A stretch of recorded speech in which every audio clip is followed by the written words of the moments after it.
Pojďte se mu podívat, jak vypadá ten 16letého střihače.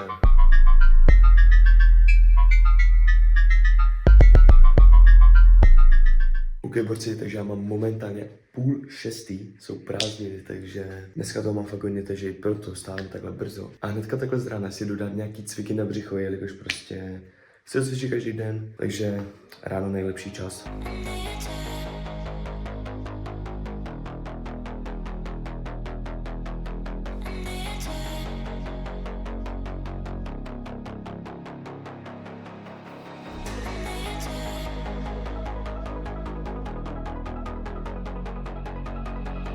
OK, takže první část mé ranní rutiny mám za sebou, jako upřímně. To cvičení z rána mám fakt rád, jelikož to vás extrémně budí. Ty si jdu dát snídaní, pak vyčistíme zuby a pak už se jde pracovat.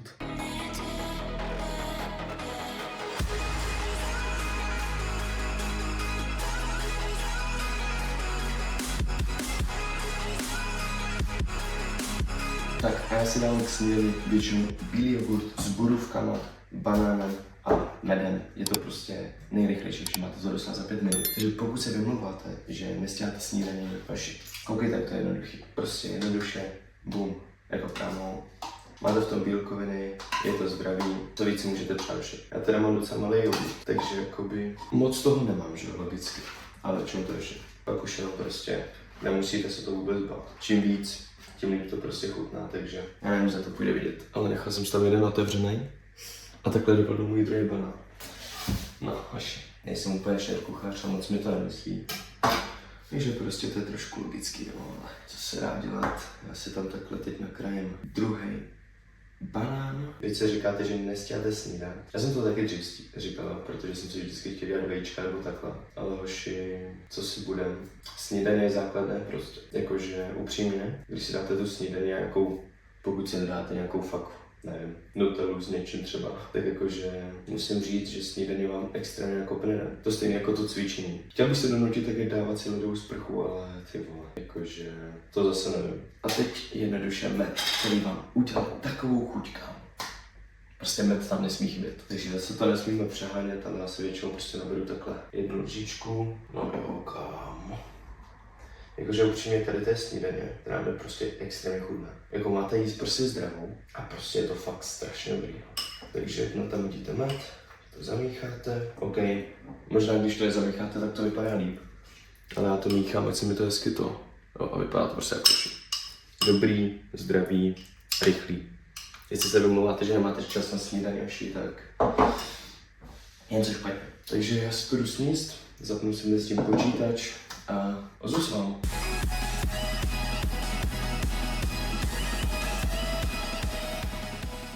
Takže jak můžete vidět, já už tady mám krásnou snídaní, můžu ji rovnou ochutnat, protože už jakože je prostě výborný. To je prostě výborný, takže fakt všem doporučuji. Takže co teď budu dělat? Jednoduchý. Podívám se na YouTube a podívám se, co mám dneska v plánu. Vidím tady, že já docela nabitý to tu mám, docela nabitý, takže jak můžete vidět, tady všechno.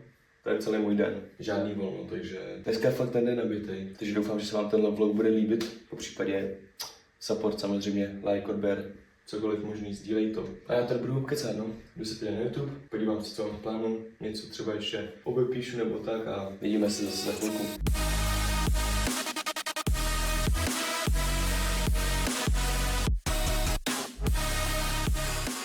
OK, takže já jsem to už dojedl. Teď se půjdu oblíknout. I když se mi moc nechci jelikož je tma, tak si půjdu zaběhat. Máme tam nějakých 45 hodin, teda 45 minut na běh, takže dáme si takový 5 kiláčků typu, možná 6. Samozřejmě ještě předtím vyčistím si zuby, oblíknu se, jak už jsem říkal, a půjdeme běhat.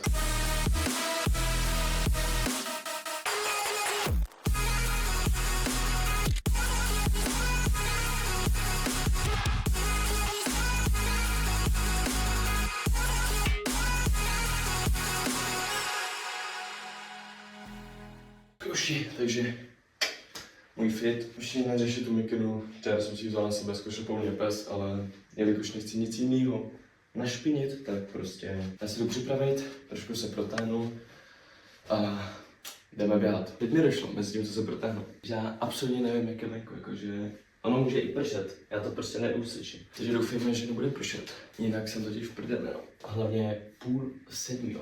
Víš co, kámo, prostě normálně lidi stávají prázdniny třeba ve 12. A já v 6:30 jdu běhat. Proč ne? Řekl bych, že takovýhle protáháníčko stačí. Já se většinou takhle jenom protáhnu doma a následně prostě při prvním kiláčku to nějak rozhýbu. Takže jdeme ven a jdeme běhat. OK, už je, takže já doufám, že mě aspoň trošku vidíte. Je docela zima, nebudu lhát, ty vole, jakože na ten spodek, jak mám jenom termo a kraťasy. Já to docela zabrat. Nevzal jsem se ani sluchátka, jelikož prostě mi přijde, že někdy je fajn běžet bez sluchátek. Vyklidníte si tím úplně že hlavu. Se tady trošku projdu a následně jdeme běhat, no. Mým cílem je dneska uběhnout aspoň těch 5 kiláčků, tempo průměrně 5 až 5:30, takže let's go, borci.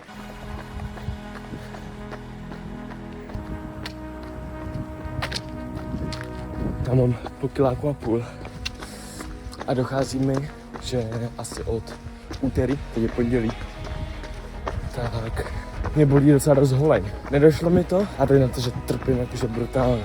Jakože já se na to fakt první 3 dny nemohl sotva došlápnout a teď fakt umírám. Takže tempíčko dávám tak 6, zkusím aspoň ty 4 kiláčky, no. Ale ty vole, chtěl jsem si dát takový easy run a místo toho tady trpím jak blázen, takže budeme mít 2 kiláky, běžím zpátky a doufejte, že to bude v pohodě. Takový boci, takže ale svůj 3. kiláček přijde mi, že to je čím dál tím víc lepší, takže hecnu se prostě. Hecnu se a zkusím zaběhnout těch 5 kiláků.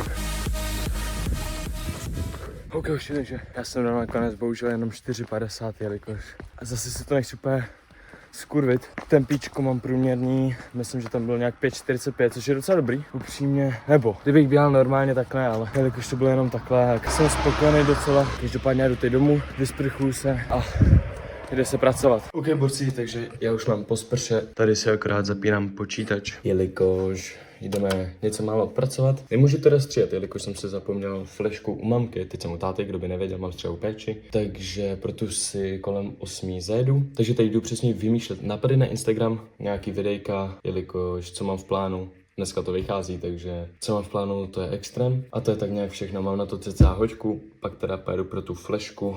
A pak nás to čeká docela dost. Máme i call s klientem, takže můj úplně první call s klientem. Jo, ještě bude to zajímavý. A ten budu kecat, domakat a uživejte.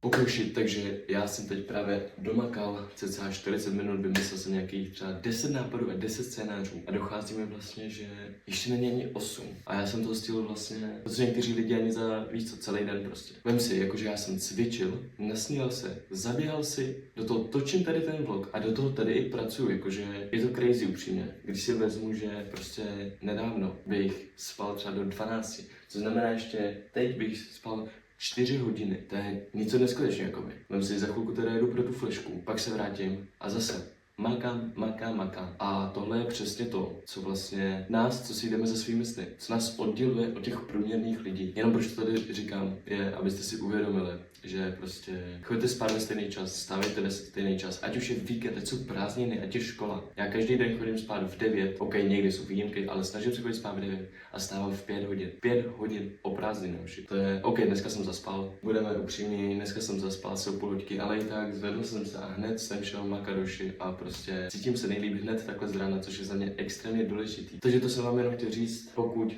stáváte nějak pozdě, chodíte spát pozdě, vyserte se na to hoši, nestojí vám to za to, 8 hodin spánku aspoň a cítíte se prostě nejlíp. Takže já se za chvilku jdu pro flešku, pak budu muset jít busem zase zpátky na vesnici, je to náročnější, ale nedá se nic dělat. A pak nás tady čeká opět práce, procházka se psem, call s klientem, který máme od 11, jo. Na což tyjo, uvidíme no, jakože fakt to je můj první call, takže to bude docela náročný, ale věřím, že to všechno půjde, mám to sepsaný, mám všechno naplánované tak, jak má být, takže uvidíme a ozvu se vám, až bude zase něco zajímavého.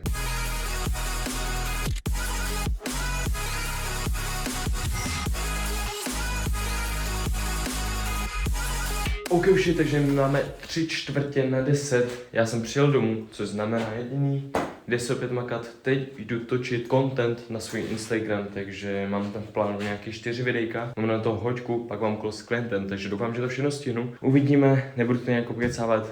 Uvidíte celý behind the scenes toho, jak tvořím content, takže let's go. Takže jak můžete vidět, za mnou světlo, tady mám ready mikrofony, můžete se podívat. Takhle to nějak vypadá.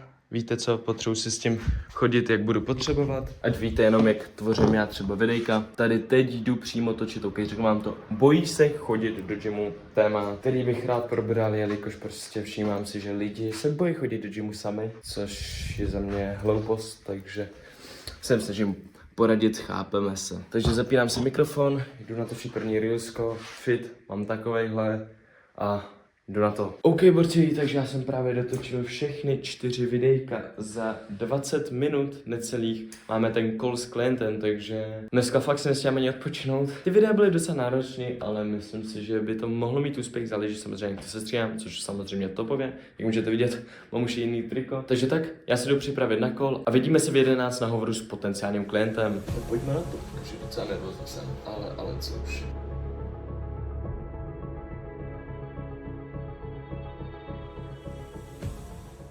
OK, borci, já mám za sebou call. Bylo to teda docela rychlý, takže do příště si budu muset trošku naplánovat, ať to je asi delší, nevím, trvalo to 20 minut, no, takže docela kratulinký hovor, ale zároveň bych řekl, že jsme dokázali probrat tak nějak všechno, jak můžete vidět, tady mám cca nějaký, podle čeho jsem vlastně jel, jo. Za mě super, jakoby. Super, upřímně jsem byl docela nervózní, jakože to nebudu lhát vůbec. Byl jsem nervózní jak blázen, ale potenciální klient teda, ne klient, třeba bude, doufejme, tak je docela otevřený jakoby spolupráci. Teď mu jdu poslat akorát ceník, jelikož jsem si řekl, že je asi, nevím, za mě je blbost jakoby hned na něj házet ceník, takže ten mu teď pošlu. Vlastně řekl jsem mu tak nějak, co zlepšit, co dělá dobře. Takže tak, jen pro vás pro info, tak je to mentální coach, takže docela zajímavý to bylo fakt, jakože super zkušenost, já mu to jdu teda teď poslat, chce i vidět nějaký moje práce, což jsem mu neposlal, nechápu proč, jsem mu to neposlal už předtím, ale to je moje blbost, ale na první call bych řekl, že docela super, týpek byl jakože fajn. Od 10.12. spolu plánujeme call, by the way, je 22. No nic, jakože nevadí. Já mu to jdu teda poslat a pak se ozvu, jelikož toho je ještě dost, takže ozvu se vám za chvilku. Takže máme tady právě 11:30 a já teď budu cca 3 hodiny stříhat. Mám toho docela dost, takže potřebuji stříhat. Ozvu se vám, jakmile všechno dostříhám, pak máme oběd, pak opět práce, takže dneska se fakt nezastavuju, dneska se nezastavuju a my se vidíme po 3 hodinách. Nakonec si jdu teď udělat jídlo a pak se vrhnu na střih. Menší změna dne, jelikož ve 4 jedu do kina s kámošema. Z toho vám to moc nenatočím, přece jenom úplně nejsem odhodlný ještě takhle točit. Jo, dneska to bude ještě zajímavý, nejspíš půjdu zpátky později, jelikož to budu muset dohánět. Ale tak, já si jdu teď udělat oběd a pak jdeme už konečně stříhat. OK, borci, takže jak jsem říkal, že půjdu stříhat, tak se mi stalo to, co se mi prostě nikdy stává. Takže jsem usnul a prostě jsem tak trošku vytuchnul. Takže já si teď dám asi už jenom chill, jelikož za chvilku pojedu do toho kina, vrátím se docela pozdě večer. Takže dneska půjdeme později spát a jakmile se vrátím z kina, tak se vám ozvu a budu muset všechno dohnat, no. OK, borci, no, takže já jdu teprve domů. Je 9 hodin, což já už normálně spím. Jakmile přijdu domů, tak mě čeká stříhání. Vím, že jsem vám říkal ještě dneska, choďte spát ve stejný čas, ale bohužel prostě dneska je zrovna ten den, kdy to musím porušit, jelikož prostě potřebuji něco dostříhat, takže dává to asi smysl.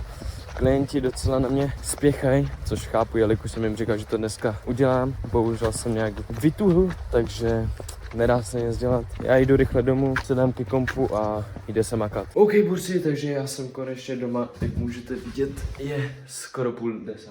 Jakože trošku jsem to přehnal, ale jak můžete vidět, už tady zapínám hezky CapCut, hážu si tam takhle to a jdu střelat další. Doufám, že upřímně půjdu spát aspoň do půlnoci, jelikož zase nechci úplně ponocovat, ale prostě potřebuji si střelat aspoň 3 videa, což je docela fakt důležitý. Takže sepíšu 3 videa a ozvu se vám, teda sestřelám 3 videa a ozvu se vám. OK, borci, takže já jsem se střel jedno video, teď další stříhám a jak můžete vidět, jakože mimo monitoru trošku jeblo a prostě to bliká, jo. Tak jak to vidíte vy, doufám, že to jde vidět, tak prostě celý monitor mi bliká. Někdy si to stane do úplného extrému, což nevím, zda se mi teď stane, ale asi ne, že prostě se to celý sekne. Jenom na monitoru, jakmile to přepnu prostě na notebook, tak to je v pohodě. A já nevím, co s tím jakože. No, každopádně, jak jsem říkal, že musím si stát 3 videa, tak to jedno jsem se domluvil s klientem, že až zítra, jelikož tam musím dořešit pár věcí. Takže tak, já jdu teda teď dostříhat tady to, i když upřímně bolí mě fakt z toho oči, jakože jak mi to bliká před tím ksichtem, tak to je neskutečný, jakože máme 11:30 už. Takže já tohle rychle sestříhám, pak si chci hodit ještě spršku, klasicky, pak si vyčistím zuby a jde se konečně spát. No nic hoši. Stále mi to tady bliká, nevím, za to jde fakt vidět, a někdy to je fakt jakože úplnej, že extrém. Takže si myslím, že je na čas jít spát, no. Takže si jdu hodit rychlou spršku, vyčistíme si zuby a jdeme už fakt konečně spát. OK, už takže já už mám po sprše, teď si tady akorát dávám magnésko z komplexu, takže pokud chcete, můžete určitě nakupovat, tak můžete vidět, máme červený brýle, který vám fakt jakože zlepší spánek. Hážu, zapiju. Ale tohle pro dnešek bude všechno. Já doufám, že se ti tohle videjko líbilo. Budu moc rád, když to necháš like. Napiš do komentářů třeba slovo nestíhám a já budu vědět, že si tohle videjko dokoukal až do konce. Vidíme se zase za týden a makejte, borci.